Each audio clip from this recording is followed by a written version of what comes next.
Coming up on Hunter News Now, Hunter College students prepare to elect a new student government that represents them. Student engagement is up 500% at Hunter Hillel, and the new executive director tells us why. And find out what students think about the recent and ongoing data breach at Facebook in this week's edition of Hunter Students Speak. All that and more on Hunter News Now.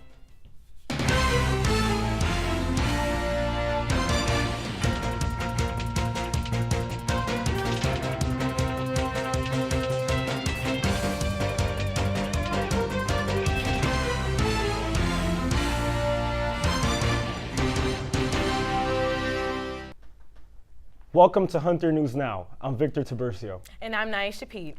Elections for a new student government president are taking place this week. And to help get out the vote, the party known as the Hunter United is serving pancakes all day, every day. Intuzar Singh is the candidate from a Hunter United, and he's running against independent candidate Jessica Union. Both Singh and Union are promising to fight a CUNY proposal that gives students less control over activity fees that are paid every semester. Students don't have to wait until graduation to start looking for jobs in their field, thanks to the Hunter College Career Fair. According to Forbes.com, 1 out of 40 college graduates is unemployed, but Career Development Services is doing its part to help students and alumni meet recruiters, show off their resumes, and promote their best attributes to potential employers. Alexandra Ali has more on how this year's Career Fair is helping Hunter students get that first interview. I thought, why not go somewhere where to a place I trust, because I feel like they're trustworthy enough to bring the right kinds of employers to offer me jobs, and real jobs. Meet Jeet Dutt Mazumdar, a Hunter alumnus who graduated in 2016 with a degree in English literature and philosophy. 2 years later, he is still trying to find a job. No one's given me an opportunity to really hunt for them. It's largely been a large brick wall.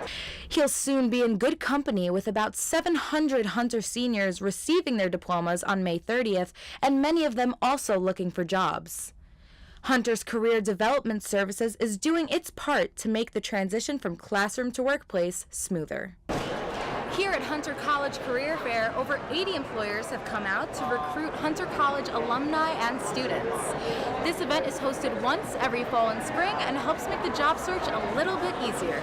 One of the many employers at the event, Orly Levin, a recruiter from 92nd Street Y Camps, says students need to be ready to promote themselves. The best advice is to put your best foot forward. Really bring yourself to your resume, to your application. The more experience that you can share with us that you've had working with, for us it's children or whatever field you're working in, the better it makes you sound as a candidate. And everyone has something specific that they bring to the table that no one else can contribute. Dutt Mazumdar already has a good lead, thanks to the Hunter College Career Fair. One man who was pleasantly and very professionally aggressive with me and asked me if I would like to go into for an interview with him tomorrow. Nobody else was like that. They said, come to our website, send us an email, and so it seems to have gone pretty well. That head start on the competition may be helpful because nearly 2 million bachelor degrees will soon be awarded across the U.S. Alexandra Ali, Hunter News Now. One newspaper that might come in handy to all those students interested in business and finance careers is the Wall Street Journal. Well, thanks to a deal between CUNY and Dow Jones, all Hunter students can now sign up for a digital subscription for free. To activate your school-sponsored Wall Street Journal membership, log on to www.partner.wsj.com. College acceptances are out, and CUNY reports that freshman applications for the fall semester hit a record high with more than 50,000 students applying for a spot. That's up 11% thanks to the Excelsior Scholarship, which offers free tuition to New York students whose families earn up to $100,000 per year. On March 28th, Hunter College hosted a talk with 2 award-winning journalists, Rachel Oswald and Tom Hundley, about the growing nuclear threat in North Korea. The Pulitzer Center sponsored the talk at the Roosevelt House. Oswald told a sold-out crowd that if we're not careful, a nuclear arms race could start in Asia. Asia Pacific is going to be the scene of all the big news events in the 21st century. I really believe that. After the presentations, journalism students and the audience asked questions. Kem Sawyer, the director of the Pulitzer Center Campus Consortium, believes events like these are crucial to informing the public about the underreported international issues. I always think it's important for journalists to have opportunities to tell their stories. They go around the world, come back with great stories, put them in the newspaper or online, they make videos, but we want to make sure that the stories get heard. The Pulitzer Center offers grants to professional journalists to cover these kind of underreported stories. In addition, the center offers a fellowship to one Hunter College student every year, giving them the funding to travel to any country to report on an international issue that's not getting enough coverage. Well, that's quite impressive. Yeah. In fact, Victor, we just learned who this year's Pulitzer Center Fellow is. It's journalism student Kadia Goba. I believe in August I got a text from none other than Pix 11 saying that there was a mudslide that occurred and 1,100 people were believed to have been impacted or died. The Pulitzer Center awarded her $3,000 to go to Sierra Leone to report on the effects of deforestation in a grassroots effort to raise money through crowdsourcing to buy and plant saplings. So this project came to mind, and as a result, I pitched the opportunity to Pulitzer and ended up being awarded the grant. Wow, that's an amazing story. Congratulations to Kadia. Coming next on Hunter News Now, the Aronson Awards for Social Justice Journalism are coming up in just a few weeks, right here at Hunter College's Lang Hall. We'll also hear about who's getting the Outstanding Achievement Award and maybe get a sneak peek at the winners with the Aronson organizer, Blanca Vasquez. Stay with me.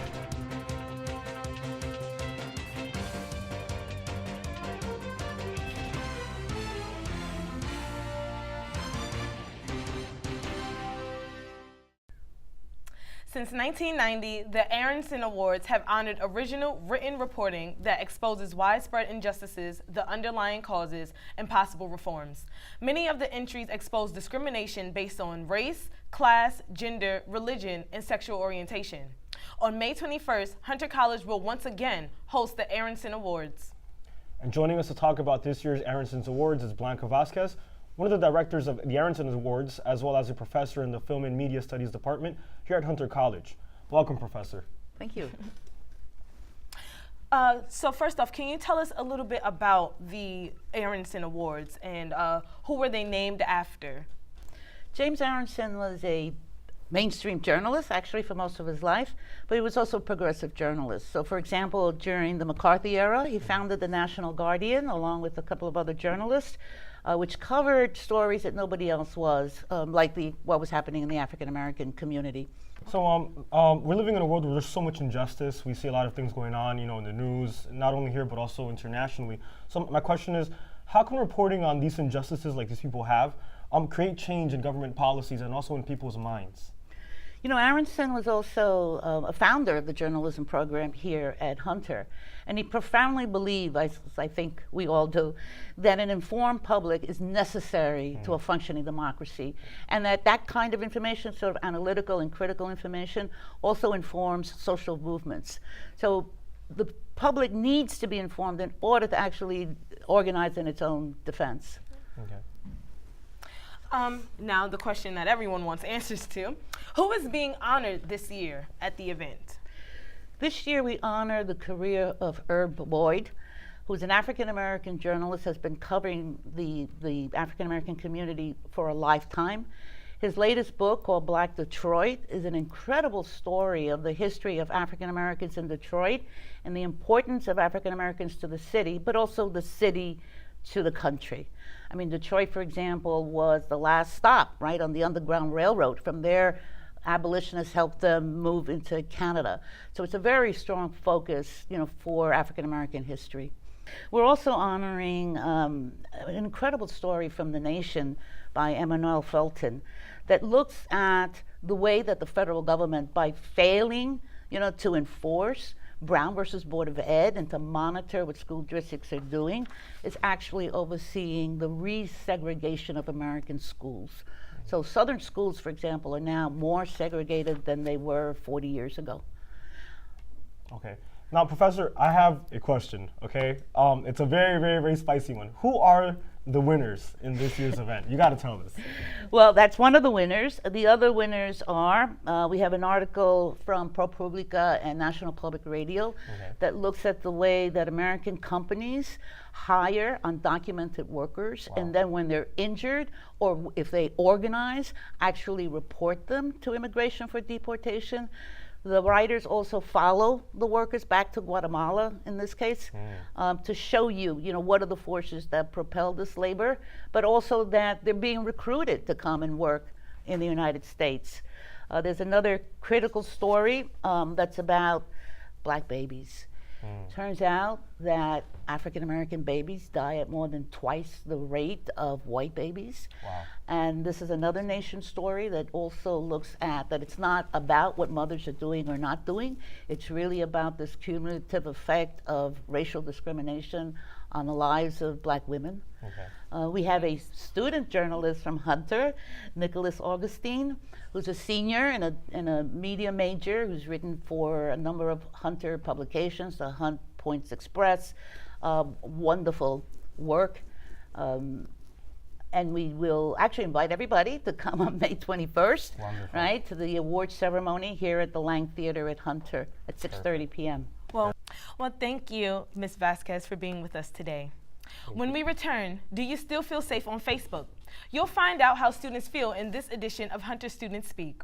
And we'll tell you which club at Hunter has the most new members. Stay with us.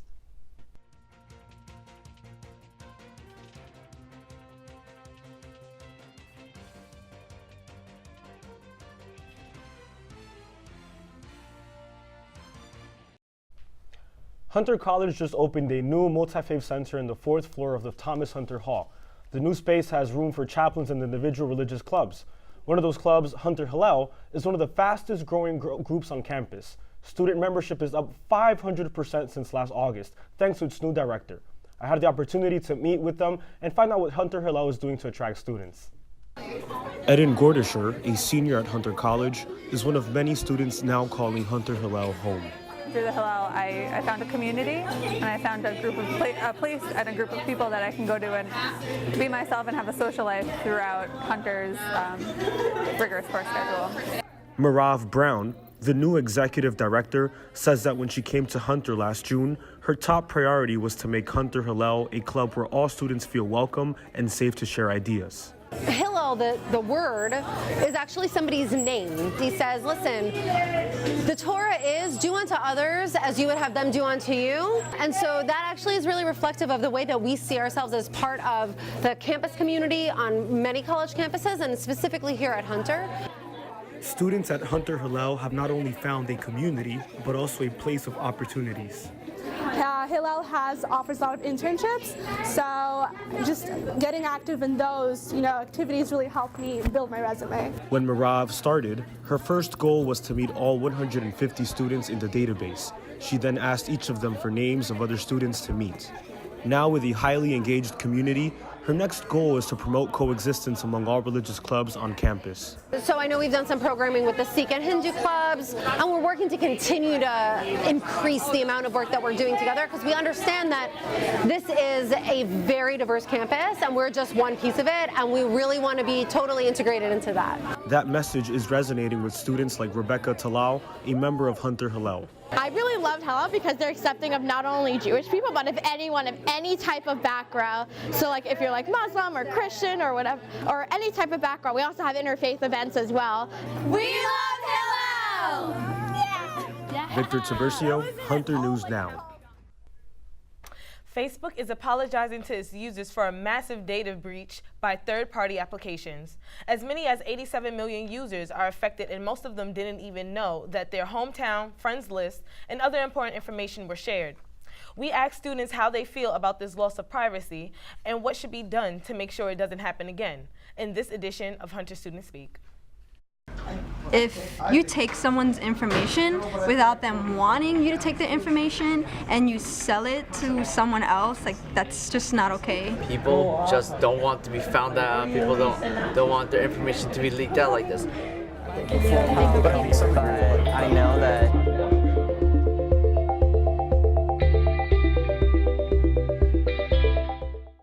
there is no repercussions for Facebook for allowing people to breach their data. And puts all of our private information at the behest of large corporations, which removes like many of the civil liberties. The problem with the Facebook data leak is because of they licensed their software to Cambridge Analytica. They would like target specific surveys, including a sexuality comparability quiz and other things to like really get people to take it. The government needs to regulate Facebook and regulate a lot of the internet and make sure corporations are removed from a lot of these like big corporate spaces, the big like social website spaces. What would be the most viable solution would be to simply like make things more clear to people who are signing up for Facebook or like providing their information. I would tell Mark Zuckerberg to continue building their AI to mediate everything, but they have to be more careful about who they send their data to, then they have to be credible sources. If you took a personality quiz via third-party app on Facebook, you may have been one of those people who unwillingly shared personal information. But you can prevent that in the future by changing your privacy settings. And when we return, we'll do a deep dive in a profile of our student athlete of the week, star swimmer Alexandra Rubiano.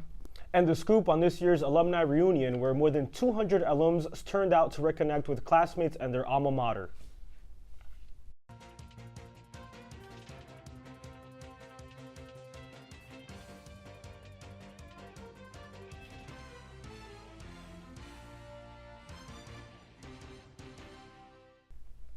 This has been a busy and challenging season for the women's softball team. So far, its record is 16 wins and 12 losses. But this weekend, the team won both its CUNYAC games against Brooklyn College at Randall's Island. With only 4 games remaining this season until the championship tournament, the seniors on the team are now feeling the pressure. Outfielder Annalise McCullen drove in 14 home runs so far this year in hopes for a few more before her last season ends. I cannot believe that this is my last year playing with these girls. I'm really sad to be moving forward. I'm leaving a big part of my life with leaving softball behind. All-league and all-division right fielder Alicia Dovasak is also a senior who has a .875 batting average so far, which means she's hitting pretty much every softball that comes her way. She's counting on that to continue. I'm really hoping that we take this championship home my last year, we take it hard and we take it strong and we take it together. But no matter what happens, Dovasak, who is a recent transfer student, will never forget this experience. I couldn't ask for a better senior year with the greatest group of girls.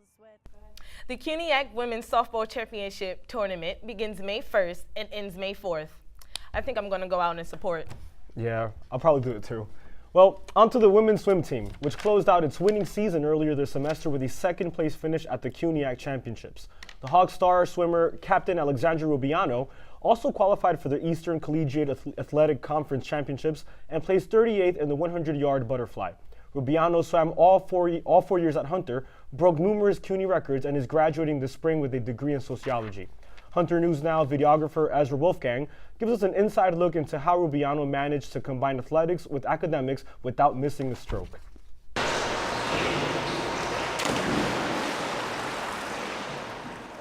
There's something that clicks as soon as you hear that buzzer and you get off the diving block, where it's kind of like a systematic pattern. You have to know what step comes next, what you have to do.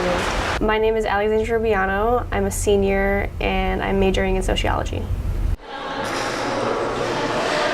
Currently, I am the captain of the swim team, and I've been captain since my sophomore year in college. And I hope to be someone that they could look up to. I think it's a love for the sport that really pushes me to want to do better, and to do my best. My freshman year, this is trophy one for freshman year, I broke 3 CUNY records, CUNY meet records. 2016, I swam the 4 AM and I broke that record as well in the separate year. And this year we bested the CUNY program record for one of our relays. This is the last stretch for the sport. This is the last time I can really compete on a team, and it's very sad. You know, I've been swimming since I was so little, and I've been competing since I was, 8. And, giving it up after, not really giving it up, but your career ending after so many years, it's like you're closing the book. For swimming wise in general, it's awesome to know when I hear them talking and they're like, oh yeah, Allie helped me with this or with that. Allie helped me with my flip turn. It's nice to know that this is something I like to do, for me, but I'm also out there helping others to also love the sport. A lot of hard work was put in. I want a lot of people to know that to get where you want to be, you have to put in a lot of hard work. And finally, Hunter College alums recently gathered to celebrate at their 2018 alumni reunion. Our reporter Cesar Perez was there covering the festivities and has this report. On April 14th, more than 200 graduates returned to Hunter to celebrate the 2018 alumni reunion. The call reached out graduates as far as the 1930s. Hunter College President Jennifer Rabb welcomed back home all in attendance. It is also a great honor that so many alumni from our long history have come back to celebrate their alma mater today. The graduates also enjoyed a day full of music, speakers, and other fun activities while reconnecting with all classmates. For graduates like Linda Nugent, Hunter offered an opportunity of a lifetime. I'm the first person in my family to graduate from college, and Hunter made that possible. For Dr. Clyde Callender, a Howard University Hospital transplant surgeon who graduated in 1959, Hunter is now a beacon of diversity and excellence. And it's wonderful to see how Hunter College has grown and developed and produced so many leaders of yesterday, today, and tomorrow. Juan Fabio, who graduated in 1968 with a degree in economics, has some advice for those leaders of tomorrow. Whatever they pursue, to do it 110%, not just 100%, to work very hard and stay in touch with Hunter and support Hunter, because it's Hunter that gave them the life that they're going to have in the future. The Hunter Alumni Association, that has been around since 1872, agrees with that and does not charge any membership dues to join. Cesar Perez, Hunter News Now. Well, Naisha, I'm finally graduating this semester after so many years at Hunter College. And who knows, I'll probably come back next year to the Hunter Alumni Reunion. Great for you. The alumni reunions are for alumni of all ages, not only senior citizens, so please show up for the millennials. Yeah, well, let's see. Well, that's all for this edition of Hunter News Now. Remember to subscribe to our YouTube page titled Hunter College Journalism and share this video. We'll see you next week on another edition of Hunter News Now.